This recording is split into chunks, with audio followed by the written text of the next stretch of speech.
Modern neuroscience tells us that instead of writing down things we're thankful for in a journal, simply listening to and connecting with positive stories about people can better help shift our immune system into balance. It can help us move from a state of constant anxiety towards motivation. So 3 days a week, I'm sharing stories we can feel good about. Mondays, you'll hear a story from the past to be thankful for. On Wednesdays, I'll tell an inspiring story from the present.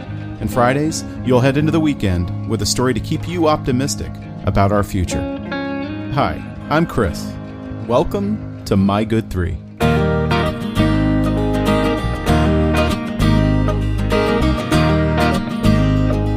Happy Friday.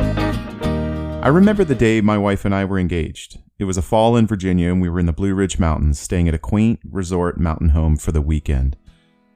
I had prepared for weeks for this moment, and the weather was perfect. Both of us were career-driven, and we were both independent, each waiting years to make sure this was the right decision, so I was certain it was what we both wanted. I proposed on a trail while we were hiking, and she said yes, and everything was working out just right.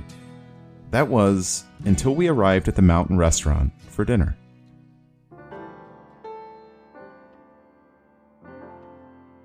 Since it was fall, the resort, which was predominantly a winter destination, wasn't full, so most of the people at the resort and at the restaurant that night were people who lived there, mostly retirees and a few well into retirement. We sat down at the table and looked around. The restaurant was very quiet and a bit old-fashioned. We couldn't help but fixate on the older married couples in their orthopedic shoes and sweaters. As we watched couples quietly navigate their meatloaf, hearing nothing but the sounds of knives and forks against plates, the reality of the life-changing, permanent decision we had made only hours earlier hit both of us hard. We laughed about the situation as we ate our meal, but deep down, what we both were struggling with was all the stigmas and fear of aging, suddenly staring us squarely in the face.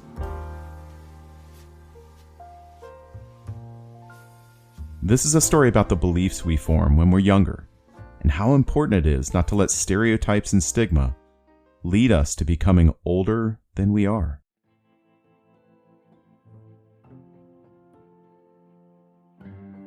For years, researchers have known that a person's expectations for their own health as they age is a major predictor for future health outcomes.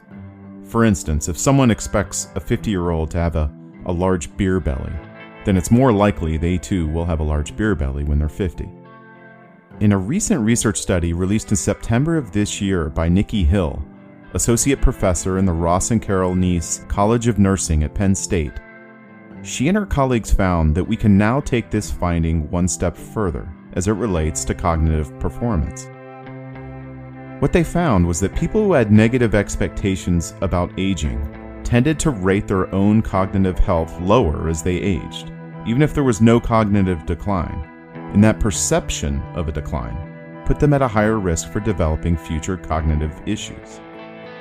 Said another way, if you expect yourself to decline mentally because you're aging, you're putting yourself at a higher risk for it coming true.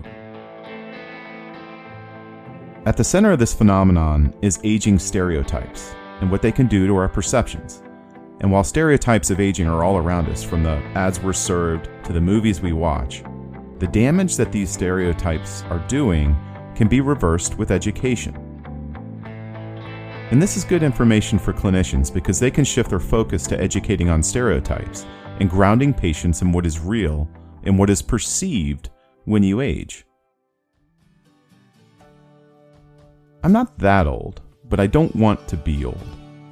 As my wife-to-be and I sat in that dining room right after our engagement, I doubt there were that many older, slow people in the dining room.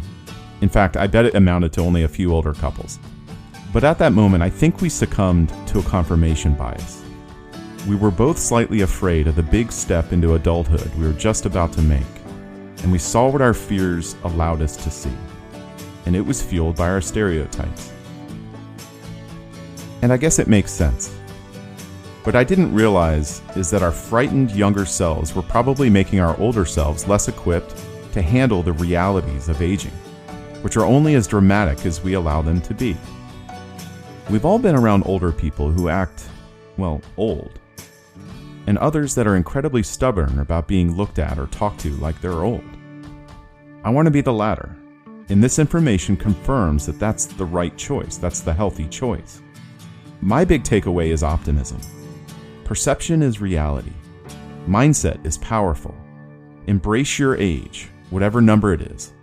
But don't forget that you're only aging as fast as your expectations, and most likely, you're not declining if you haven't let yourself believe you are.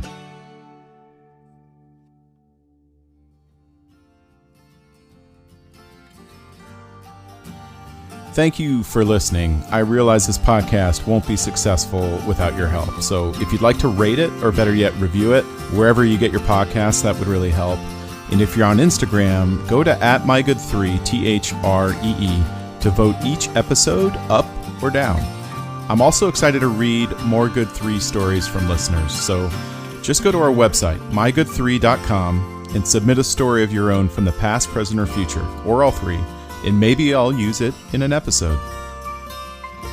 Thanks again. Here's to hoping My Good 3 can set the stage for your good week.